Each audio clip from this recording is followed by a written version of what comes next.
جب سے میں نے پڑھانا شروع کیا ہے، جو بھی کام کریں تعلیم دینے کے حوالے سے، ایون زندگی میں بھی قرآن اور سنت کے مطابق کریں. خود سے کوئی چیز نہ سوچیں کہ میں اس کام کو ایسے کر لوں، یہ کر لوں، یہ طریقہ اختیار کروں، یہ والا ذریعہ اپناؤں. نہیں، ضرورت ہی نہیں ہمیں یہ کرنے کی ضرورت ہی نہیں. کیوں؟ کیونکہ ہمارے پاس سب سے پہلے اللہ سبحانہ و تعالیٰ کا طریقہ ہے، اللہ تعالیٰ کی سنتیں ہیں بہت ساری، اور پھر اس کے بعد ہمارے پیارے نبی صلی اللہ علیہ وسلم کا طریقہ ہے. وہ چلتا پھرتا قرآن تھے، عمل نظر آتا تھا ان کی ہر چیز میں، اور جو کام بھی وہ کرتے تھے اللہ سبحانہ و تعالیٰ نے جو سکھایا تھا اس طریقے پہ کرتے تھے. تو اس کے بعد پھر ہمارے پاس مزید مثالیں ہیں صحابہ کی جو ان کے اسٹوڈنٹ تھے. تو یعنی ہمارے پاس اللہ سبحانہ و تعالیٰ کی سنت اور طریقہ، پھر اس کے بعد جو دنیا میں ایز اے انسان ٹیچر ہیں آپ صلی اللہ علیہ وسلم، ان کا طریقہ، ان کی سنت، اور پھر اس کے بعد جو اسٹوڈنٹس ہیں ان کا طریقہ اور ان کی سنت. یعنی سب کچھ ہمارے پاس موجود ہے. تو آپ صلی اللہ علیہ وسلم اللہ تعالیٰ کے اسٹوڈنٹ تھے، اور صحابہ آپ صلی اللہ علیہ وسلم کے اسٹوڈنٹ تھے. تو اب ہمارے پاس دیکھیں کتنے بہت مختلف طریقے سے سیکھنے کا موقع مل گیا. تو پھر ہم کیوں اپنے اپنے طریقے اختیار کریں؟ تو جتنا سلیبس، جتنا کلاس کے اندر سسٹم ہے، جو میں کروانے جا رہی ہوں وہ سارا کچھ انہی چیزوں میں سے میں نے اخذ کیا ہے اور کرتی ہوں ہمیشہ سے. اس کا فائدہ کیا ہوگا؟ اس میں برکت ہوگی.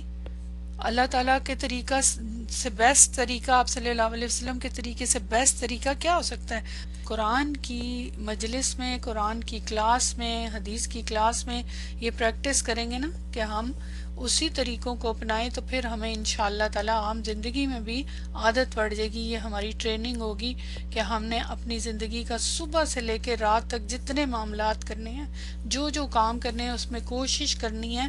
شروع میں مشکل پیش آئے گی کیونکہ انسان کو یاد نہیں رہتا، بھول جاتا ہے، کیونکہ ہمارا جو ایک سسٹم بنا ہوا ہے شروع سے کہ ہم خود ہی اپنا دماغ لڑاتے ہیں یا لوگوں سے پوچھتے ہیں یا اس طرح، تو وہ عادت بن جاتی ہے. تو الحمدللہ سورۃ الملک پہ تدبر کا یہ ڈپلومہ کورس ہے. آج انشاءاللہ ہم فوکس کریں گے سورت کے حوالے سے، خاص طور پہ کہ اس کے اندر ہے کیا اور اس کا مقصد کیا ہے، اس کی فضیلتیں کیا ہیں، اور ہمارا مقصد کیا ہے اس کو کرنے کا. بہت ساری چیزیں ہم ڈسکس کرنے انشاءاللہ جا رہے ہیں. سب سے پہلے میرا سوال ہے آپ سے، آپ کے خیال میں ہماری جو زندگی اللہ تعالیٰ نے دی ہے، اس کا کیا مقصد ہے؟ یہ کیوں دیا اور اس کا کیا خلاصہ ہے؟ جب ہم پیدا ہوتے ہیں اس سے لے کے اس کا اینڈ کہاں پہ ہے اور اس کا مقصد کیا ہے؟ چلیں بتائیں. ہمیں اللہ تعالیٰ نے کیوں پیدا کیا ہے؟ ہم کیوں آئے ہیں اس دنیا میں؟ کبھی سوچا ہوگا یقیناً آپ نے. جو آپ نے کبھی سوچا اور آپ کو اس کا جواب ملا کہیں سے بھی. جی آپ لوگوں نے لکھا ہے اللہ کی عبادت کے لیے پیدا کیا ہے، ٹیسٹ ہے، یہ لائف ہمارا ٹیسٹ ہے. ٹھیک، ڈیتھ از دا اینڈ اینڈ اوبے اللہ. اچھا، اس کی اطاعت کے لیے پیدا کیا ہے. ٹھیک ہے، اللہ کو راضی کرنا ہے، شکر کرنا ہے، آزمائش کے لیے. آپ کے خیال میں سورہ ملک کی پہلی 4 آیات ہے. ٹھیک ہے، آپ نے جتنے بھی جوابات دیے سب 100% ٹھیک ہے. انسان کی زندگی کا اگر خلاصہ دیکھیں تو بہت ساری جگہوں پہ قرآن میں اللہ تعالیٰ نے اس کو بیان کیا ہے، لیکن میں سوچ رہی تھی کہ میں آپ کے سامنے کیا پیش کروں. اتنی ڈیٹیل تو پیش کرنا مشکل ہے، تو مجھے الحمدللہ بہت ہی پورا کا پورا خلاصہ صرف 1 منٹ اور کچھ سیکنڈ پہ ملا ہے. تو آپ نیچے جو انگلش اور اردو لکھی ہے نا اس کو پڑھ لیجئے گا. اصل مقصد تو سمجھنا ہے نا آیت کا معنی. اعوذ باللہ من الشیطان الرجیم، بسم اللہ الرحمن الرحیم. یا عبادی الذین آمنوا ان ارضی واسعة فإیایا فاعبدون. کل نفس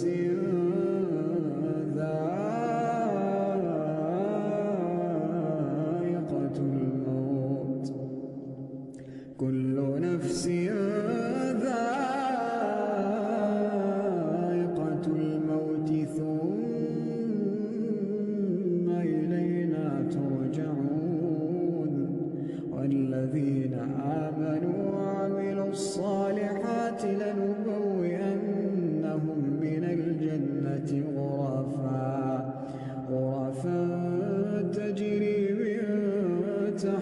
الأنهار خالدين فيها نعم أجر العاملين الذين صبروا وعلى ربهم يتوكلون.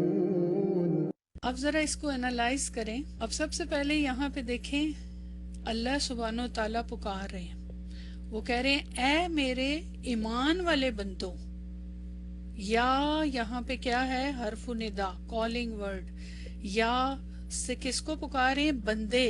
اور کس کے بندے؟ میرے بندے. اللہ تعالیٰ ہم سب کو اپنے بندے کہہ کے پکار رہے ہیں. یہاں پہ خصوصی طور پہ کن کو پکار رہے ہیں؟ مومنین کو. اب مومنین کون ہوتے ہیں جن کو پکارے ہیں؟ وہ ہم نیکسٹ کلاس میں ڈسکشن کریں گے، کیونکہ ہم سب مسلمان تو ہیں الحمدللہ، لیکن کیا ہم مومن ہیں؟ اور مومن کی کیا پہچان ہوتی ہے وہ انشاءاللہ نیکسٹ کلاس میں بات کریں گے. لیکن یہاں پہ غور کرتے جائیں کہ اللہ تعالیٰ پکارے، اور جب اللہ تعالیٰ پکارتے ہیں مختلف الفاظ سے پکارتے ہیں. یہاں یا کے ساتھ پکارے، کبھی کبھی یا ایھا الذین سے بھی پکارتے ہیں. تو یہاں پہ ایمان والوں کو اللہ تعالیٰ نے پکارا ہے، تو اس کا مطلب ہے ہمارے کان کھڑے ہو جانا چاہیے، کیونکہ ہم سب کہتے ہیں کہ ہم ایمان والے ہیں. یقیناً الحمدللہ. آگے کہتے ہیں اللہ تعالیٰ فرماتے ہیں کہ اے میرے بندو، ایمان والو، میری زمین بہت کشادہ ہے، اور یہ زمین کس کے لیے بنائی ہے؟ ہمارے لیے بنائی ہے. سو تم میری ہی عبادت کرو. یہ زمین بہت بڑی ہے اور یہ ساری میں نے تمہارے لیے بنائی ہے. اب اس کے پیچھے بہت سارے معنی ہیں جو یہاں لکھے نہیں ہوئے، لیکن ان الفاظ کے پیچھے ان کا معنی موجود ہے. میری ہی سے کیا مراد ہے؟ ہی کا لفظ یہاں پہ کیوں آیا؟ اس سے کیا سمجھ آتی ہے؟ آپ کو کیا فیل ہوتا ہے کہ ہی کیوں آیا یہاں پہ؟ بتائیے. یہ بھی تو کہہ سکتے تھے نا میری عبادت کرو، میری ہی عبادت کرو، یا صرف میری کرو، کسی اور کی نہ کرو، شرک نہ کرو، میرے ساتھ کسی کو شریک نہ کرو. اب یہ بہت میں سرسری سا اس کا انالیسس کر رہی ہوں. آگے اللہ تعالیٰ کہتے ہیں ہر جاندار موت کا مزہ چکھنے والا ہے. اب نوٹ کیجئے گا یہ آیت بہت لوگ کوٹ کرتے ہیں. اکثر کبھی موت کا ذکر آتا ہے تو کل نفس ذائقۃ الموت، لیکن اس کے الفاظ کی ذرا انداز اور الفاظ کی معنی کے اوپر غور کریں. ہر جاندار کو موت کا مزہ چکھنا ہے. ذائقۃ الموت، ذائقہ کس چیز میں ہوتا ہے؟ ذائقہ کا لفظ ہم کہاں استعمال کرتے ہیں؟ کھانے پینے میں. کہاں استعمال کرتے ہیں؟ زبان سے. ذائقہ کہاں سے چکھا جاتا ہے؟ زبان سے چکھا جاتا ہے نا. ظاہر ہے زبان دی اللہ تعالیٰ نے ٹیسٹ کرنے کے لیے. باقی جتنے بھی ہمارے باڈی پارٹس ہیں ان سے ہم ٹیسٹ نہیں کر سکتے، لیکن یہاں اللہ تعالیٰ کہہ رہے ہیں کہ ہر نفس نے موت کا ذائقہ چکھنا ہے. سبحان اللہ. اس کا کیا میننگ ہے؟ انشاءاللہ اب یہ تو گہرائی کی باتیں ہیں نا. ورڈز دیکھیں تو اس کے پیچھے کیا میننگ ہے. ہر نفس نے، کلو نفس، ہر نفس نے. یہاں یہ نہیں کہا کہ نفس نے کہا ہر نفس نے. تو نفس کے اندر انسان، جانور، تمام مخلوقات آئیں گی، کیونکہ جب آخر ہوگا تو سب کی موت ہونی ہے. اور تم سب ہماری ہی طرف لوٹائے جاؤ گے.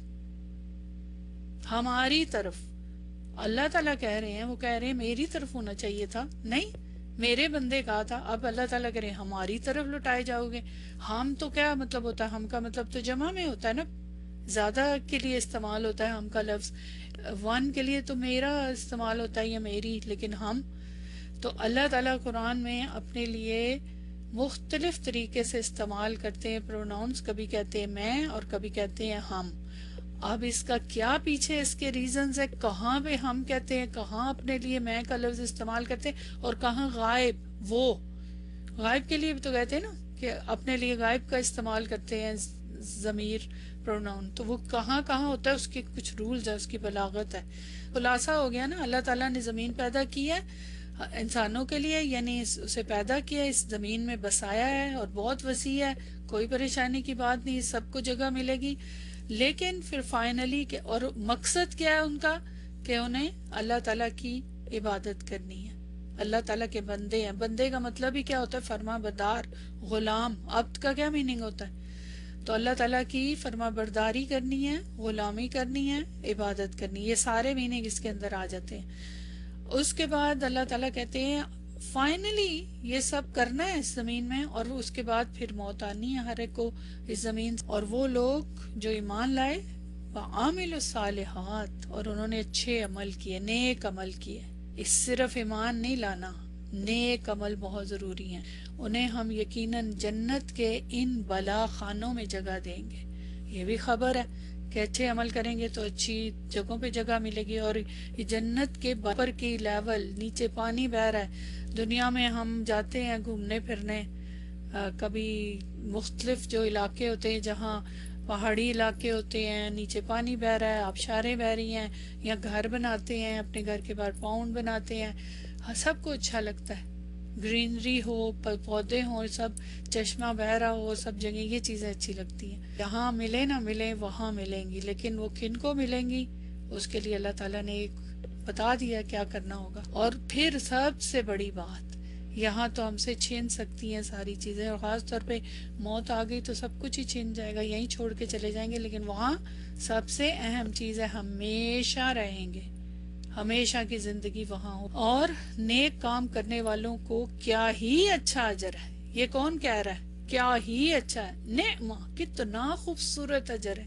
نعمہ کا مطلب تعریف کے لیے، بئسا کا مطلب ہوتا ہے کتنا برا، اور نعمہ کا مطلب ہوتا ہے کتنا اچھا، جب کوئی بہت ایکسٹریم تعریف کی جائے تو اللہ تعالیٰ تعریف کرے کتنا اچھا اجر ہے۔ لیکن اس کے لیے کرنا کیا ہوگا؟ اچھے اعمال اور صبر، جو سب سے مشکل چیز ہے، صبر۔ اور وَعَلَىٰ رَبِّهِمْ يَتَوَكَّلُونَ، اور جنہوں نے صبر کیا اور اپنے رب تعالیٰ پر بھروسہ کیا۔ یہ خلاصہ ہے ہماری زندگی کا۔ کیا خیال ہے؟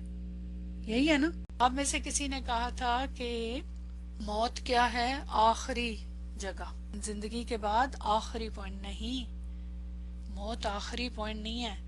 کل نفس ذائقۃ الموت، موت آنی ہے، بالکل آنی ہے، لیکن یہ آخری نہیں ہے۔ یہ موت کے بعد قبر میں جانا ہوتا ہے نا، آخرت کی پہلی منزل ہے یہ۔ اللہم انی اعوذ بک من عذاب القبر، دعا مانگے، یہ پہلی منزل ہے۔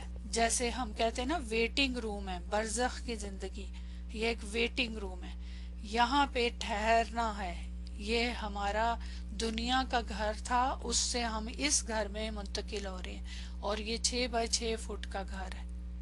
یہ آخرت نہیں ہے، آخرت کی پہلی منزل ہے، یاد رکھیں، یہ اینڈ نہیں ہے، ٹھیک ہے؟ Entry to the next world, یہ درمیان کی ایک دنیا ہے۔ 3 دنیایں ہیں، ایک ہے جس میں ابھی ہم رہ رہے ہیں، زندہ ہیں، بول رہے ہیں، سب کچھ کر رہے ہیں، اور اس کے بعد ہم نے دوسری دنیا میں جانا ہے جس کو کہتے ہیں برزخ کی دنیا۔ وہ ایک الگ دنیا ہے، وہاں کیا کچھ ہوتا ہے، ٹرانزٹ پوائنٹ ہے، ایگزیکٹلی یہ برزخ کی دنیا۔ اس کے بعد پھر اگلی دنیا ہے جو ہمیشہ کی ہے۔ یہ 2 پہلی جو دنیایں ہیں نا، یعنی جو یہ دنیا اور برزخ کی دنیا، یہ ہمیشہ کے لیے نہیں ہے، یہاں کوئی بھی ہمیشہ نہیں رہے گا، لیکن جس میں جانا ہے وہ ہمیشہ کے لیے، ٹھیک ہے؟ ہمیں کس دنیا میں فری ول ملی ہوئی ہے؟ ان تینوں میں سے صرف پہلی میں، دوسری اور تیسری میں ہمارے پاس کچھ نہیں ہے، وہاں پہ ہم صرف اس کے نتیجے بھگتیں گے۔ آخرت کے بارے میں آپ نے پڑھا ہے، قیامت کے بارے میں ہمیں پتہ ہے کہ وہاں پہ کیا ہوگا جب وہاں جائیں گے، اس کا پورا ایک پروسیس ہے، لیکن مینلی وہاں پہ کیا ہونے والا ہے کہ وہاں انسانوں کا جو دنیا میں کیا اس کا حساب کتاب ہوگا، پلڑوں میں ڈالا جائے گا اعمال نامے ہمارے، اور اس کے بعد اللہ تعالیٰ کے سامنے کھڑے ہو کے سوال جواب ہوں گے، اور پھر اس کے بعد فائنلی اللہ سبحانہ وتعالیٰ جہاں جس کو بھیجنا ہے اپنے فضل سے، کرم سے جنت میں ڈالے گا، اور اللہ تعالیٰ جہنم کے عذاب سے بچائے۔ اللہم اجرنا من النار، جب بھی جہنم کا نام آئے تو اس سے پناہ مانگے، تو وہاں پہ پھر یہ ہونا ہے۔ تو لیکن اس سے پہلے قبر میں ہم جا رہے ہیں تو پھر وہاں پہ کیوں عذاب ہوگا؟ عذاب تو آخرت میں ہونا ہے، حساب کتاب ہونا ہے، یہ ایک الگ ٹاپک ہے، لیکن قبر کا عذاب بھی برحق ہے۔ یوں کہہ سکتے ہیں کہ فائنل حساب کتاب، فائنل ایگزام کا رزلٹ اس دن نکلنا ہے، لیکن قبر کے اندر مڈ ٹرم ہوتا ہے نا، اسکول کالجز میں ایک شروع میں درمیان میں بھی ٹیسٹ ہوتے ہیں، مختلف ٹائم پیریڈ میں ٹیسٹ ہوتے رہتے ہیں، تو اس دنیا میں بھی ہمارے ٹیسٹ ہو رہے ہیں اور ان کے نتیجے نکلتے ہیں، اور پھر قبر میں بھی نتیجہ نکلے گا اچھا یا برا، اور اس کے بعد فائنل جو نتیجہ ہوگا وہ آخرت میں ہونا ہے۔ تو اس وجہ سے قبر میں جانے کے بعد انسان کا شروع ہو جائے گا ٹیسٹ۔ اب قبر میں کیا ہوگا، کیسے ہوگا، اس کی ساری ڈیٹیل ہمیں بتا دی گئی ہے، اور یہ چونکہ پہلی منزل ہے تو جو ہی انسان مرتا ہے، اکثر لوگوں سے بات کرو کہتے ہیں نا وہ جب آخرت آئے گی دیکھا جائے گا، نہیں، آخرت کس دن شروع ہو جانی ہے؟ جس دن ہم نے مرنا ہے، اس کی تیاری کرنی ہے ہم نے آخرت کی، موت کے ساتھ ہی آخرت شروع ہو جاتی ہے، تو وہ پہلی منزل ہے نا، فرسٹ، تو وہیں سے آخرت شروع ہونی ہے۔ سب سے پہلے ذرا اس کی حدیث سنیں، مجھے اپنے پاس سے کچھ کہنے کی ضرورت نہیں ہے۔ عثمان رضی اللہ تعالی عنہ جب کسی قبر کے پاس کھڑے ہوتے تو بہت روتے۔ عثمان رضی اللہ تعالیٰ عنہ کو سب جانتے ہیں، ان کی جو فضیلت ہے وہ سب جانتے ہیں، ان کا لیول ہے سب جانتے ہیں، تو وہ بہت روتے تھے، آنسوؤں سے روتے تھے، یہاں تک کہ آنسوؤں سے اپنی داڑھی کو تر کر لیتے تھے۔ ان سے عرض کیا گیا کہ کیا بات ہے، آپ جنت اور دوزخ کے تذکرے پر نہیں روتے؟ جب جنت اور دوزخ کی بات آتی ہے تو قبر کو دیکھ کر اس قدر کیوں روتے ہیں؟ آپ رضی اللہ تعالیٰ عنہ نے فرمایا، رسول صلی اللہ علیہ وسلم نے ارشاد فرمایا، قبر آخرت کی منزلوں میں سے پہلی منزل ہے، اگر بندہ اس سے نجات پا گیا تو آگے کی منزلیں اس سے زیادہ آسان ہوں گی، اور اگر اس منزل سے نجات نہ پا سکا تو بعد کی منزلیں اس سے زیادہ سخت ہوں گی۔ استغفر اللہ۔ تو یہ صحابہ کو پتا تھا نا، علم تھا انہیں کہ آگے کیا ہونے والا ہے اور قبر میں کیا ہونے والا ہے۔ تو بہت ساری اس سے ریلیٹڈ حدیثیں ہیں، 3 حدیثیں میں آپ کے سامنے بیان کرتی ہوں۔ سیدنا زید بن ثابت رضی اللہ تعالیٰ عنہ بیان کرتے ہیں کہ نبی صلی اللہ علیہ وسلم بنو نجار کے باغ میں اپنے خچر پر سوار جا رہے تھے، اچانک خچر بدک گیا اور قریب تھا کہ آپ صلی اللہ علیہ وسلم گر جائیں۔ راوی حدیث جریر کے شک کے مطابق ادھر 4 یا 5 یا 6 قبریں تھیں، تو راوی حدیث جریر کے شک کے مطابق ادھر 4 یا 5 یا 6 قبریں تھیں جہاں سے آپ گزر رہے تھے۔ تو آپ نے فرمایا کون ان قبر والوں کو جانتا ہے؟ کوئی ان نون پلیس تھی۔ ایک آدمی نے کہا میں جانتا ہوں۔ آپ صلی اللہ علیہ وسلم نے پوچھا یہ لوگ کب مرے تھے، ان کی ڈیتھ کب ہوئی تھی؟ اب ذرا ذہن میں رکھیے گا کہ خچر جو تھا وہ بدک گیا تھا، اس نے آپ صلی اللہ علیہ وسلم کو گرانے کی کوشش کی۔ وہ کیوں کی؟ اس کی ایک پیچھے وجہ ہے جس کی وجہ سے یہ ہوا۔ تو اس نے کہا کہ شرک کی حالت میں، یعنی یہ کب مرے اور کیسے مرے، یہ شرک کی حالت میں۔ یہ سن کر آپ صلی اللہ علیہ وسلم نے فرمایا انسانوں کی امت کو قبروں میں آزمایا جاتا ہے، اور اگر تمہارے دفن نہ کرنے کا اندیشہ نہ ہوتا، اگر تمہارا دفن نہ کرنے کا اندیشہ نہ ہوتا تو میں اللہ تعالیٰ سے دعا کرتا کہ جو عذاب قبر میں سنتا ہوں وہ تمہیں بھی سنا دے۔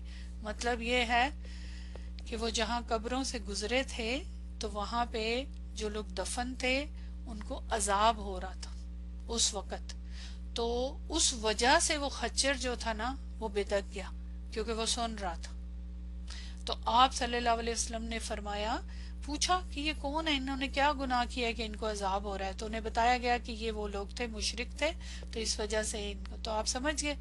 تو آپ نے کہا کہ اگر تم لوگوں، مجھے یہ ڈر نہ ہوتا کہ تم لوگوں کو میں بتاؤں، سنواؤں قبر کا عذاب جو میں سن رہا ہوں، جو مجھے اللہ تعالیٰ سنا رہا ہے، تو میں تمہیں بھی سناتا، لیکن اگر میں سناتا، اس کی تشریح کر رہی ہوں، تو تم لوگ اپنے مردوں کو دفن کرنا چھوڑ دیتے۔ ذرا امیجن کریں کہ کتنی خوفناک پوائنٹ ہے یہ کہ مردوں کو دفن ہی کرنا، اگر پتہ چل جائے انسان کو کہ وہاں پہ کیا ہوتا ہے مردے۔ یہ 2-3 حدیثیں ہیں یہ قبر کے عذاب کے حوالے سے، اس کے علاوہ بہت زیادہ ہے، بہت حدیثیں ہیں جس کے اندر اس کی ڈیٹیل ہے۔ تو قبر کا عذاب برحق ہے، لیکن تو پھر وہاں سے چھٹکارا کیسے پانا ہے؟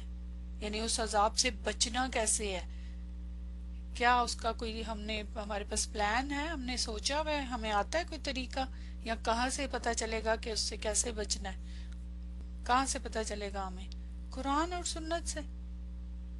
اور اس کے لیے کیا ایک ہی کوئی طریقہ ہے؟ نہیں، بہت ساری چیزیں ہمیں کرنی ہیں، ایسے مختلف طریقے جن سے ہم نے اس قبر کے عذاب سے بچنا ہے، جو پہلی منزل ہے۔ کیوں؟ کیونکہ دیکھ لیا آپ نے حدیث کے مطابق جو پہلی منزل سے بچ گیا نا، تو وہ پھر اس کے لیے اگلی منزل جو زیادہ مشکل ٹیسٹ ہونے والا ہے اس سے بھی بچ جائے گا، جو پہلی منزل سے انشاءاللہ بچ گیا تو اس کے لیے بہت سارے کام ہیں جو کرنے ہیں۔ دنیا میں بھی دیکھ لینا، جب کوئی مشکل آتی ہے یا کوئی خطرہ آتا ہے یا ہمیں پتہ ہوتا ہے کہ یہاں کوئی مشکل ہونے والی ہے، ہم سفر پہ بھی جاتے ہیں۔ سفر ویسے ہی کتنا مشکل ترین ہوتا ہے، جتنا بھی آسان ہو، چاہے جہاز کا ہو چاہے کار کا ہو، ہوتا سفر ہے۔ اسی لیے سفر مسافر کی دعا اور مسافر کے لیے خاص قسم کے احکامات ہے۔ تو پتہ نہیں ہوتا نا کہ کیا مشکل پیش آ جائے۔ خدا نہ خواستہ جہاز کا آسان ترین سفر سمجھا جاتا ہے، لیکن جہاز کے اندر بھی پرابلم آ سکتی ہے کوئی، اور آتی بھی ہیں، آپ دیکھتے ہیں ناگہانی پرابلمز۔ تو اس وجہ سے اس کی کوئی نہ کوئی حل، اس کی مختلف پریکاشنز اور مختلف طریقے سے ہم پلان کر کے جاتے ہیں نا کہ اب سفر میں یہ بھی چاہیے، یہ بھی چاہیے، یہ بھی کرنا ہے۔ تو ایگزیکٹلی اسی طرح یہ جو سفر ہے، جو پہلی منزل کیا ہوتی ہے؟ منزل کہاں آتی ہے؟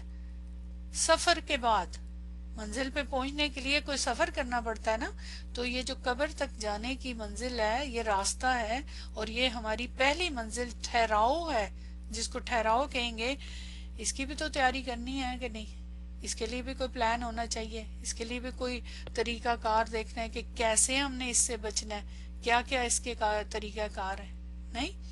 تو اس کے لیے پھر اللہ تعالیٰ نے، آپ صلی اللہ علیہ وسلم نے بہت کچھ بیان کیا ہوا ہے، بہت سی چیزیں ہیں۔ ہم فی الحال جس پہ کانسنٹریٹ کریں گے وہ کیا ہے؟ اس سورت کے حوالے سے جو علم دیا گیا ہے، سورت الملک کی جو فضیلتیں ہیں نا، اس میں یہ والی فضیلت بھی شامل ہے۔ سورت الملک کی جو فضیلتیں ہیں اس میں یہ والی فضیلت بھی شامل ہے، اور اس کے لیے بہت ساری حدیثیں ہیں، جن میں سے یہ ہے 3 چھوٹی حدیثیں میں آپ کے سامنے بیان کروں گی کہ آپ صلی اللہ علیہ وسلم نے فرمایا ہے، ہی المانع، یہ سورت مانع ہے، یعنی معنی کا مطلب کہ رکاوٹ ہے، بچاؤ کا طریقہ ہے، یہ نجات دینے والی ہے، اپنے پڑھنے والے کو عذاب قبر سے بچاتی ہے۔ جو اس کو پڑھتا ہے اس کو عذاب قبر سے بچاتی ہے۔ تو جو قبر میں عذاب ہونا ہے اس سے بچنے کے جتنے طریقے، ان میں سے ایک آپ کے سامنے آ گیا، سورہ ملک۔ تو سورہ ملک کی پہلی فضیلت ہے کہ وہ عذاب قبر سے بچاتی ہے۔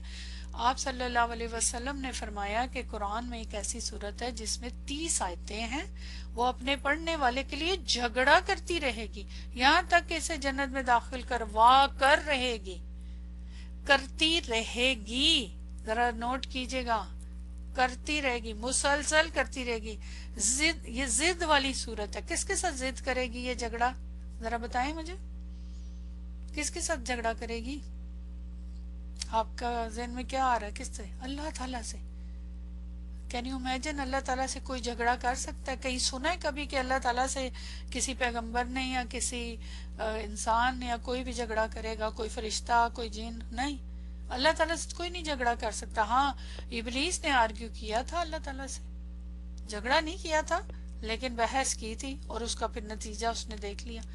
تو اس لیے یہ جھگڑا کرتی رہے گی۔ کب تک ضد کرے گی؟ جیسے بچے نہیں ضد کرتے، نہیں مجھے یہ لینا ہے، مجھے یہ لینا ہے، جب تک ضد چو کے ماں باپ کہتے اچھا لے لو، لیکن یہ کچھ اور طرح کی سچویشن ہے، تو تب تک جب تک کہ وہ جنت میں داخل کروا کر نہ رہے۔ لیکن سوال پیدا ہوتا ہے کہ آپ کے لیے اس دنیا میں کون جھگڑا کرتا ہے؟ کوئی کرتا ہے جھگڑا؟ اگر آپ راستے میں جا رہے ہیں، کوئی آپ کو تنگ کر رہا ہے، تو راستے میں چلتے پھرتے لوگوں سے آپ جا کے کہیں کہ یہ مجھے بچاؤ یا کرو، آج کل تو بہت ہی حالات فرق ہے، کوئی بھی نہیں جھگڑا کرتا۔ ان نون پرسن آپ کے لیے جھگڑا کرے گا؟ تھوڑا بہت چلیں آپ کے فیور میں کوئی بول لے گا، لیکن جھگڑا تو نہیں کرے گا نا، اپنے آپ کو مصیبت میں تو نہیں ڈالے گا نا. صرف وہی کرے گا جو آپ جس کو جانتے ہیں اور وہ آپ کو جانتا ہے.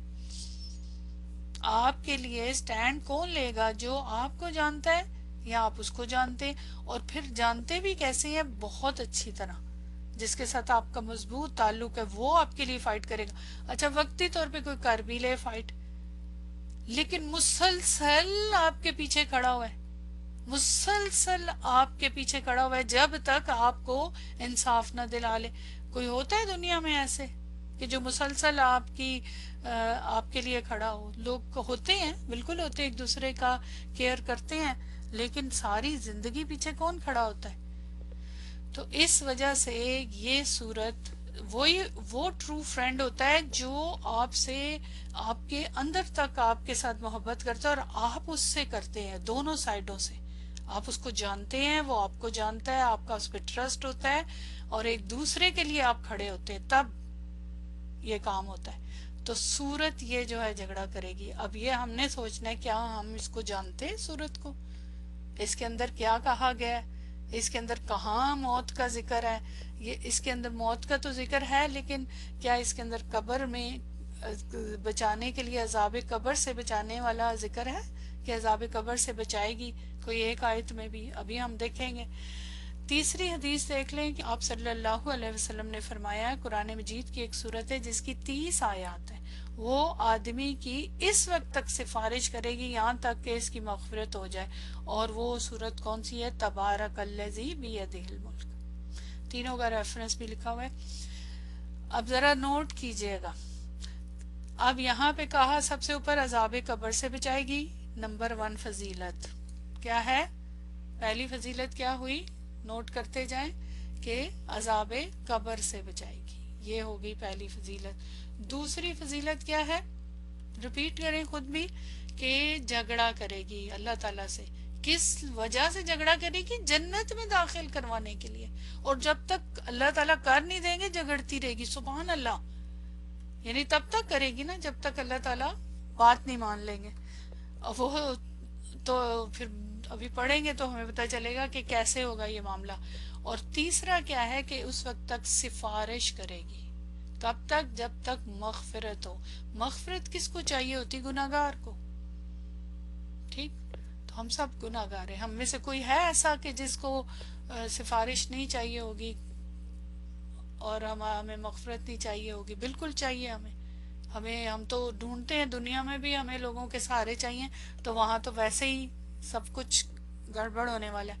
تو اس وجہ سے اب سفارش کو بھی اگر آپ ذہن میں رکھ لیں لفظ کو، تو مجھے بتائیں دنیا میں جو سفارشیں کرواتے ہیں لوگ ایک دوسرے کے بارے میں، کسی بھی کام میں، جاب کے لیے، ایڈمیشن کے لیے، مختلف طریقے سے، یہاں وہ بھی کوئی ان نون پرسن کرتے ہیں سفارش؟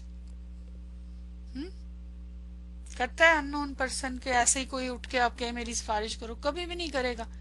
ایٹ لیسٹ آپ اس کو جانتے ہوں گے، اس کے بارے میں وہ آپ کی سفارش کرے گا تو آپ کو جانتا ہوگا تو کرے گا نا، یا آپ اس کو جانتے ہوں گے. دونوں سائڈ سے جو سفارش کرے گا، اگر وہ نہیں بھی جانتا لیکن وہ کسی کے ریفرنس سے آئے گا، آپ کسی اور کو جانتے اس کے تھرو اس کو جانتے ہیں، یعنی کوئی نہ کوئی ریفرنس چاہیے، اس کے بارے میں کوئی نالج ہونا چاہیے. کیا پتا جس کی سفارش کی جا رہی ہے وہ کرمنل ہے، کون ہے، کیا ہے؟ تو سفارش تو وہی اسی کی جاتی ہے کہ جو دونوں طرف سے ایک دوسرے کو جانتے، اسی کے لیے جھگڑا ہوتا ہے، اسی کی مغفرت ہوگی. تو یہ اب سوچنے کی بات ہے کہ یہ ساری چیزیں کس طرح ہوں گی.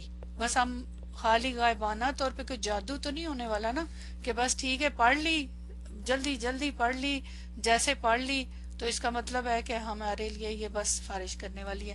تو یہ کچھ سوالات ہیں جو میں نے انٹروڈکٹری کلاس میں چھوڑے تھے آپ لوگوں کے لیے، کہ سورہ ملک میں قبر کے عذاب سے بچانے کا کوئی ذکر نہیں ہے. پھر وہ کیسے بچائے گی؟ سورہ ملک کیسے سفارش کرے گی؟ کیسے جھگڑا کرے گی؟ کیسے بخشش کروائے گی؟ ان سوالات کا جواب ہمیں جاننا ہے نا. ان کا کہاں سے ملے گا؟ صرف جواب کہاں سے ملے گا؟ قرآن سے. خاص طور پہ چونکہ اس سورت کے حوالے سے بات ہے تو سورہ ملک ہی سے ملے گا. لیکن کیسے ملے گا؟ خالی اس کو زبانی پڑھ لینے سے، حفظ کر لینے سے؟ یقیناً آپ میں سے بہت سارے لوگوں کو زبانی یاد ہوگی، حفظ ہوگی، لیکن اس کے اندر اللہ تعالیٰ کیا کہہ رہے ہیں، ہو سکتا ہے ترجمہ بھی یاد ہو، ظاہر ہے آپ نے لفظی ترجمہ پڑھا ہوگا، کورسز کیے ہوں گے تعلیم القرآن کے، لفظی ترجمہ یقیناً یاد کیا ہوگا، اور یاد بھی ہوگا، اور کئی لفظوں کے میننگ بھی آتے ہوں گے عربی میں، لیکن اس کے پیچھے کیا میننگ ہے، پیچھے اللہ تعالیٰ کا کیا کہنا ہے، اور اس کی کیا تھیم ہے، کیا مضمون ہے، وہ تو وہی سمجھے گا جو اس کو گہرائی کے ساتھ سمجھے گا نا۔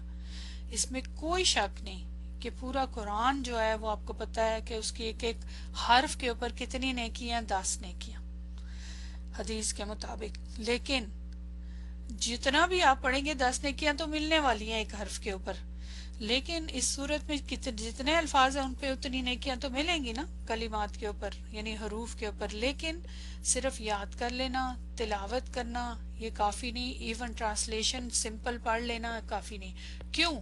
کیونکہ یاد رکھیں کہ اس کی جو عربی کے الفاظ ہیں وہ کس کے ہیں؟ وہ اللہ کا کلام ہے۔ اس کی ٹرانسلیشن کس کی ہے؟ اس کی مخلوق کی۔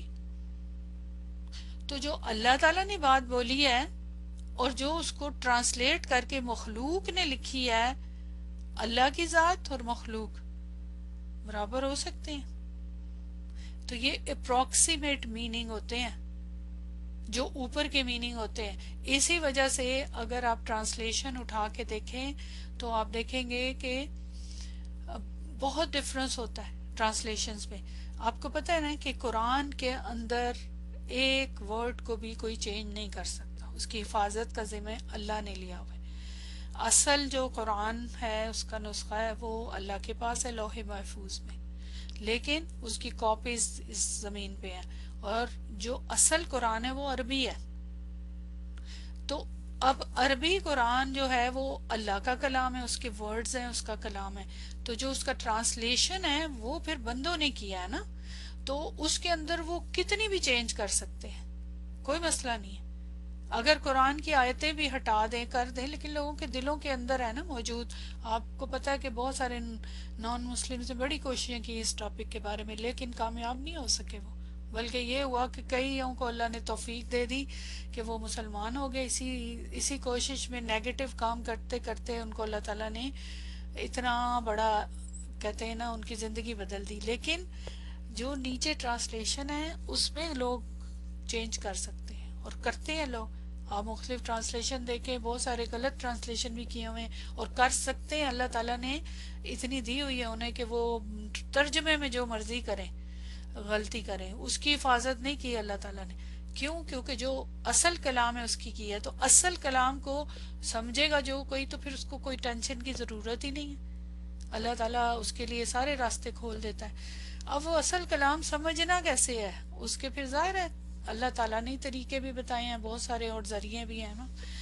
اچھا جی، اب میرا آپ سے سوال ہے، نمبر 1 بتائیں مجھے کہ سورۃ الملک کی آپ کو معلوم ہے کتنی آیات ہیں؟ جنرل نالج کے سوال کرنے لگے ہوں، سب کو پتا ہونا چاہیے 30 آیات ہیں، ٹھیک ہے؟ کون سے نمبر کی سورت ہے؟ 67 نمبر ہے اس کا، ٹھیک ہے؟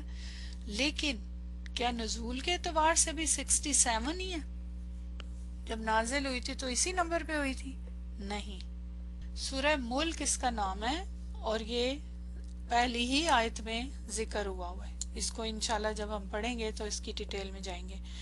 جہاں تک بات ہے کہ یہ کہاں نازل ہوئی، جب یہ کورس شروع ہوگا نا، مطلب پڑھائی شروع ہوگی، تو میں شروع میں یہ ساری چیزیں آپ کو بتاؤں گی علوم القرآن کے اعتبار سے، کیونکہ ان کا تعلق ہوتا ہے، خالی صورتوں کے الفاظ کو نہیں پڑھ لینا ہوتا، اس کے پیچھے کی بیک گراؤنڈ کو بھی پڑھنا ہوتا ہے۔ یہ مکہ میں نازل ہوئی ہے پوری کی پوری، کیونکہ آپ کو پتا ہے کہ مکی دور اور ایک مدنی دور ہے، اور پھر بیچ میں ایک سفر کا بھی دور ہے، وہ ایک الگ سارا علوم القرآن کا ٹاپک ہے۔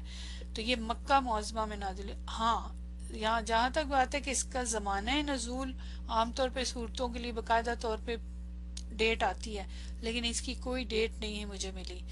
اس کی ڈیٹ کے لیے یہ لکھا ہوا ہے کہ مکہ معظمہ کے ابتدائی دور میں نازل ہوئی۔ وہ کیسے پتہ چلتا ہے؟ اس کا جو ٹاپک ہے اس کے اندر نا، جو ساری باتیں اس سے اندازہ کیا گیا ہے کہ یہ شروع کا دور ہے، کیونکہ صورتوں کا ایک سیاق و سباق امپیکٹ ہوتا ہے نا، وہ تو پھر ظاہر ہے انشاءاللہ اس کا بیان ہے جو ہے اس کے اندر پتہ چلتا ہے کہ ابتدائی دور میں یہ نازل ہوئی ہے۔ سورت کی ہمیں بیک گراؤنڈ پتہ ہونی چاہیے نا. تو وہی کی جو ترتیب ہے وہ کیا ہے 77 نمبر، یہ کیا ہے 67. اس سے کیا فرق پڑتا ہے؟ یہ کیوں ایسے کیوں ہے؟ اسی طرح بہت ساری اور بھی صورتیں ہیں. آپ جو قرآن میں ترتیب دیکھتے ہیں اس کا مطلب یہ نہیں ہے، یہ مت سمجھیں کہ اس ترتیب سے نازل ہوا ہے قرآن. اس ٹاپک کو بھی انشاءاللہ میں ابتدا میں ڈسکس کروں گی ساری چیزوں کو کہ اس سے کیا فرق پڑتا ہے، یہ ایسے کیوں کیا اللہ تعالیٰ نے کہ جو ترتیب تھی اس سے ہٹ کے دوسری ترتیب کیوں کی. یعنی جو اصل ترتیب ہے بعد میں ہے لیکن رکھا اس کو یہاں پہ ہے. ٹھیک ہے، تو صورتوں کی بھی کچھ گروپ بنے ہوئے ہیں، اس کی منزلیں ہیں، کچھ گروپ ہیں، اس کی وجہ ہے، وہ بھی انشاءاللہ میں آپ کو بتاؤں گی.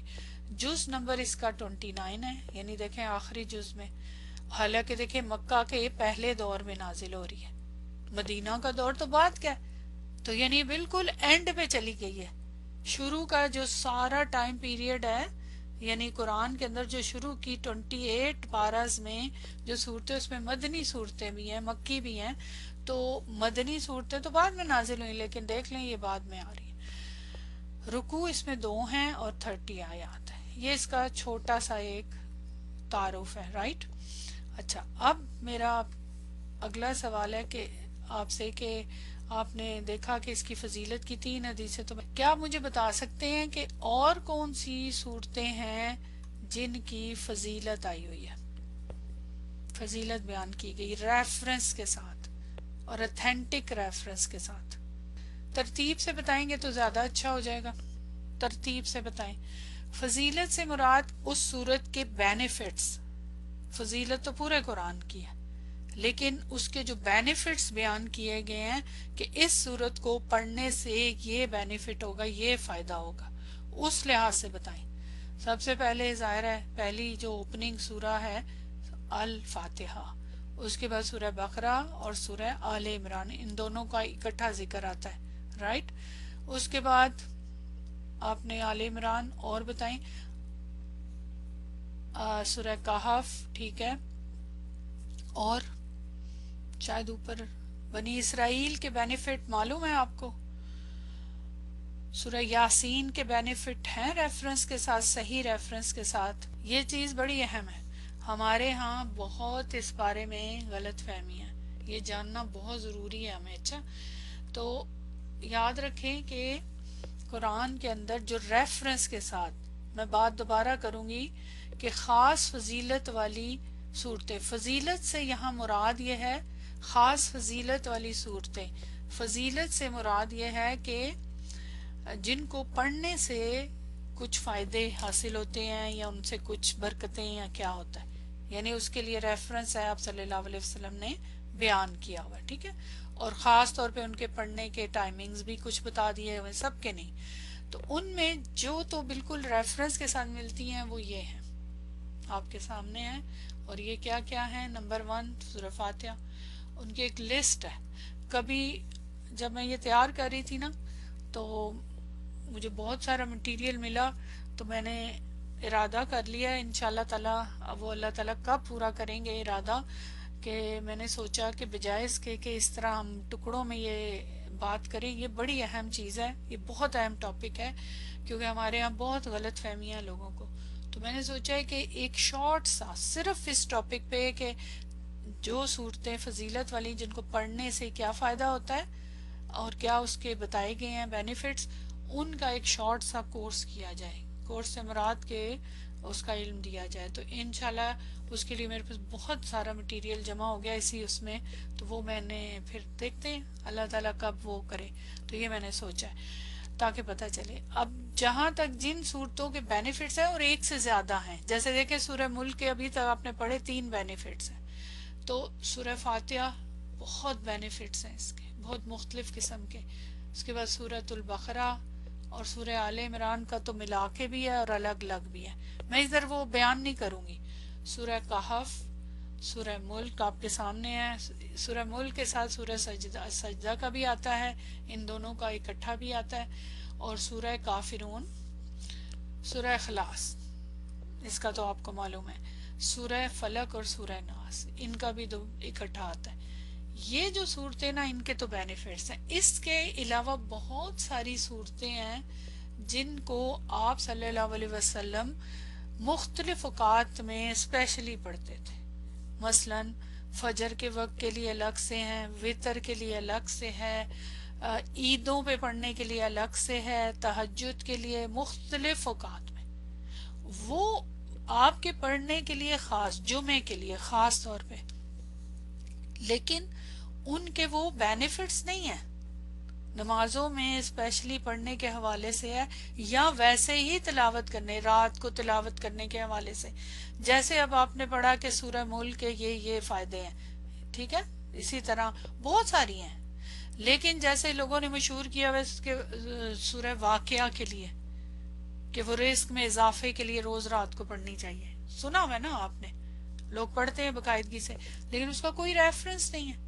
سورہ یاسین کا مشہور ہے کہ وہ مرنے والے کے پاس پڑھیں یا قبر پہ پڑھیں، اور اس طرح اس کا کوئی ریفرنس نہیں ہے. وہ سب ضعیف روایات ہیں.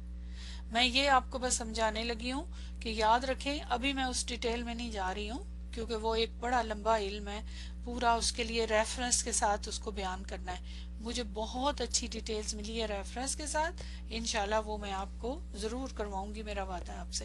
لیکن فی الحال بس اتنا جان لیں. ان سب کے کیا کیا بینیفٹ ہیں وہ بہت زیادہ ہیں. سورہ فاتحہ تو شفا کے لیے بھی اور بہت سارے فائدے. سورہ بقرہ بھی آپ کو پتہ ہے حفاظت کے لیے. سورہ کہف مین اس کا کیا ہے بتائیں؟ سورہ کہف کو ہر جمعے کو پڑھنے کا، سورہ کہف کا مین کس سے بچاتی ہے؟ یہ سورہ ملک تو قبر سے بچاتی ہے، سورہ کہف دجال کے فتنے سے. تو اب نوٹ کریں، حالانکہ سورہ کہف میں دجال کا ایک کہیں ذکر نہیں، پتہ ہے آپ کو، کہیں نام بھی نہیں ہے سورہ کہف میں. آپ لوگ پڑھتے ہیں سورہ ملک میں قبر کا عذاب کا کوئی ذکر نہیں ہے، لیکن بچاتی ہے فتنہ دجال سے، وہ بچاتی ہے. پھر اسی طرح یہ ساری حفاظت کے لیے روز رات کو، کچھ مخصوص ٹائم کے لیے ہیں، کچھ الگ الگ ٹائم کے لیے، اس طرح مطلب مخصوص وہ ڈیفرنٹ وہ ہے نا. تو یہ ہوگی. اچھا کیا بتائیں گے، کچھ آیات بھی ہیں فضیلت والی، کچھ آیات بھی تو ہے نا؟ معلوم ہے آپ کو کون کون سی آیت ہے فضیلت والی آیات؟ ذکر کریں ذرا. جی اب آیات کے اندر بھی کافی لوگوں نے ڈیٹیل لکھی ہوئی ہے، لیکن جو مین ہے، اب میں سارا تو ظاہر ہے یہاں یہ ٹاپک نہیں ہے پڑھا رہی. سب سے پہلے تو آپ کو پتا ہے آیت الکرسی، اس کے تو خود شیطان نے خود کہا، اس سے بڑی کیا گواہی ہے؟ جو مخالف ہے اس نے گواہی دی ہوئی ہے، وہ حدیث آپ نے سنی ہوگی. اس کے بعد سورہ بقرہ کی 2 آخری آیات، اس کے بھی مختلف فوائد ہیں، فضیلتیں ہیں پڑھنے کے. اور اسی طرح اسم العظم والی آیات وہ مختلف صورتوں میں موجود ہیں نا، ٹھیک ہے. تو ان کے جو فوائد ہیں، اور اس کے علاوہ بھی ہیں، لیکن میں بس شارٹس آپ کو صرف ہنٹ دینا چاہ رہی ہوں ٹاپک کے اعتبار سے. تو یہ میں اس لیے بتا رہی ہوں کہ اور بھی صورتیں ہیں جن کے پڑھنے کی فضیلتیں ہیں یا آیات ہیں. تو یہ ٹاپک انشاءاللہ جب ہم پڑھیں گے نا کہیں پہ، پھر وہاں ساری اور بھی ریفرنس کے ساتھ، کیونکہ جن کا تو بالکل اتھینٹک ریفرنس ہے وہ میں ذکر کر رہی ہوں، لیکن اور بھی ہیں چیزیں، وہ پھر ہم وہاں پہ دیکھیں گے. تو یہ تو ہو گیا ٹاپک یہاں کمپلیٹ فضیلت کے اعتبار سے، اور ان ہر ایک کے پڑھنے کی کوئی فضیلت ہے، اور بچاؤ کے لیے کہ دنیا میں بچاؤ کے لیے، آخرت میں نجات کے لیے، قبر کی نجات کے لیے، تینوں جو ادوار ہیں انسان کی زندگی کے اس پہ محیط ہے. اچھا جی، اب آ جائیں واپس کس پہ؟ سورۃ الملک پہ. سورۃ الملک جو ہے اس میں کیا مضامین ہے، مین کیا ٹاپک ہے، کیا بتا سکتے ہیں؟ 30 آیات ہے نا. کبھی ایک سورت کا مین مضمون ہوتا ہے اور پھر بیچ میں اور بھی ٹاپک، ایک تو ہوتا نہیں ہے. وہی جیسے میں نے پہلے بھی کہا تھا، سورہ یوسف ایسی سورت ہے پورے قرآن میں جس میں سیم ایک ہی قصہ ترتیب کے ساتھ بیان کیا گیا، لیکن باقی قرآن میں کوئی بھی سورت ایسی نہیں ہے جس میں ایک ہی ٹاپک اور وہ ترتیب سے ہو. اس کے اندر مختلف ٹاپک آ جاتے ہیں، مختلف طرف اللہ تعالیٰ لے جاتے ہیں، کبھی کسی طرف کبھی کسی طرف. ایک اور چیز ذہن میں رکھیں، جو سورتوں کے نام ہے نا، نام، اس پہ ضرور توجہ دیا کریں. اب سورۃ الملک